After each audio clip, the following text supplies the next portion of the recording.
আসসালামু আলাইকুম viewers. Pant তৈরির জন্য আমরা প্রথমে 9 ইঞ্চি পরিমাণ লম্বা কাপড় নিব। তো আমার এখানে 2 ভাঁজে কাপড় আছে, তো আমি পাশে নিচ্ছি 20 ইঞ্চি পরিমাণ। তো আপনারা খেয়াল করুন, তো আমার পাশে 20 ইঞ্চি পরিমাণ কাপড় নেওয়া। এরপরে আমি লম্বা কাপড়টুকুকে যেহেতু আটকানো, এটাকে কেটে 2 টুকরো করে ফেলবো। এরপরে আমি 4 ইঞ্চি করে পট্টির কাপড় কেটে নেব। প্যানের যে পট্টি সেটা 4 ইঞ্চি পরিমাণ। আপনারা চাইলে একটু ছোট করতে পারেন, একটু বড় করতে পারেন, এটা আপনাদের ইচ্ছা। তো আমি যেহেতু 1 বছরের বেবির জন্য তৈরি করছি, তো আমি আর একটু কমিয়ে নিয়ে নিলাম। 4 ইঞ্চির চেয়ে একটু কমই আমি কেটে নিলাম। তো আপনাদের বাচ্চার মেজারমেন্ট অনুসারে প্যান্টের লম্বার মাপ এবং পট্টিটা কাটবেন। আর এখানে আমি 1 ইঞ্চি পরিমাণ কালো কাপড় কেটে নিয়েছি পাইপিংয়ের জন্য। এখন আমি সেলাই চলে এসেছি। তো প্রথমে আমি প্যান্টের একটা পার্ট নিয়েছি, এটাকে এক পাশে আমি ছোট ছোট করে কুচি দিয়ে দিচ্ছি। তো আপনারা খেয়াল করুন, এভাবে যে কোনো এক পাশে কুচি দিলেই হবে, এই পাশে কিংবা নিচের দিকে। তো এইভাবে পুরোটাই আমি কুচি দিয়ে নিচ্ছি।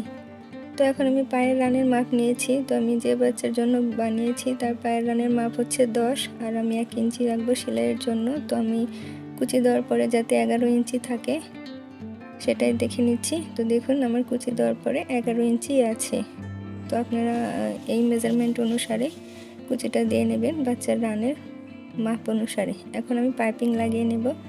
তো পাইপিংয়ের কাপড়টিকে আমি উল্টো পাশে প্রথমে সেলাই করে আটকিয়ে নিব। তো দেখুন, আমি উল্টো পাশে আর কি পাইপিংয়ের কাপড়টি সেলাই করে নিচ্ছি। খেয়াল করুন আপনারা। এখন আমি সোজা পৃষ্ঠা করে নিয়েছি। দেখুন, এখন সোজা পৃষ্ঠা করে দুটো করে ভাঁজ দিয়ে নেব। ভাঁজ দিয়ে এভাবে বসিয়ে সেলাই করে নিতে হবে। খেয়াল করুন আপনারা। আপনাদের যদি বুঝতে সমস্যা হয়, আপনারা আবার ভিডিওটি ব্যাক করে দেখে নেবেন। তো আমি আপনাদের খুব সহজভাবে বোঝানোর চেষ্টা করেছি। তো দেখুন, সোজা পৃষ্ঠা করে জাস্ট দুটো করে ভাঁজ দেবেন আর সেলাই করে নিতে হবে।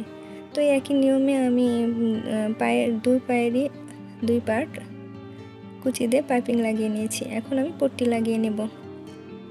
তো দেখুন, পাইপিংয়ের কাপড়টুক বাদ রেখে পট্টিটা সেলাই করতে হবে। তো আমি পাইপিংয়ের কাপড়টুক বাদ রেখে পরে থেকে পট্টি সেলাই করে নিচ্ছি।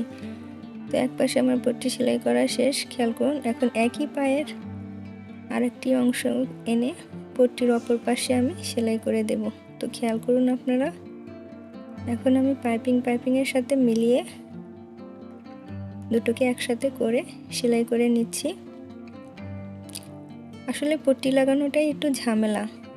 পট্টিটা লাগানো হলেই আসলে প্যান্টটা তৈরি হয়ে গেল, এটাই একটু ঝামেলা মনে হয়। তাছাড়া আর প্যান্ট সেলাই করা তেমন কোনো কঠিন ব্যাপারই না।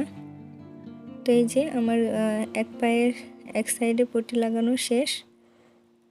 এখন আমি আর এক পায়ের অংশের এক পাশে পট্টি লাগাবো। এটাও আমি পাইপিংয়ের কাপড় ছেড়ে দিয়ে প্রথমে সেলাই করে নেব। তো খেয়াল করুন আপনারা, আমি খুব ধীর গতিতে দেখিয়ে দেওয়ার চেষ্টা করছি। তো পাইপিংয়ের কাপড়টুক ছেড়ে দেওয়ার পরে আমি তার নিচে থেকে পট্টির অংশটুকু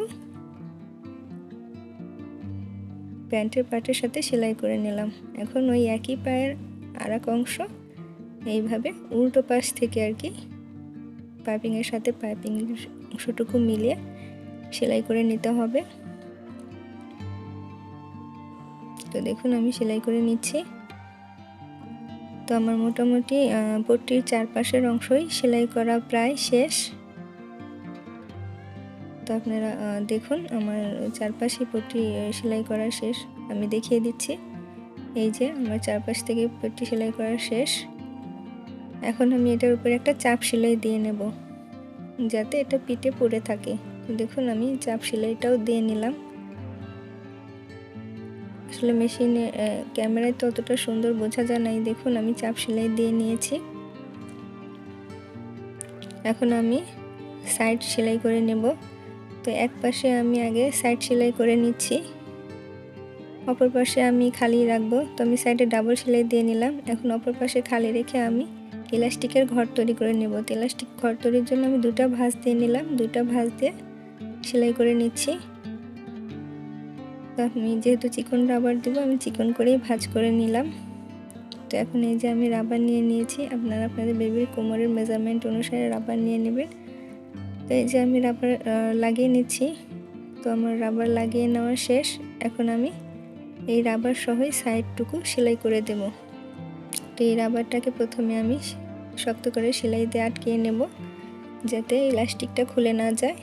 এরপরে আমি এই রাবার সহই ধরে সাইড সেলাই করে দেব। এই সাইড সেলাই করা হয়ে গেলে আমার প্যান্টটি তৈরি হয়ে যাবে।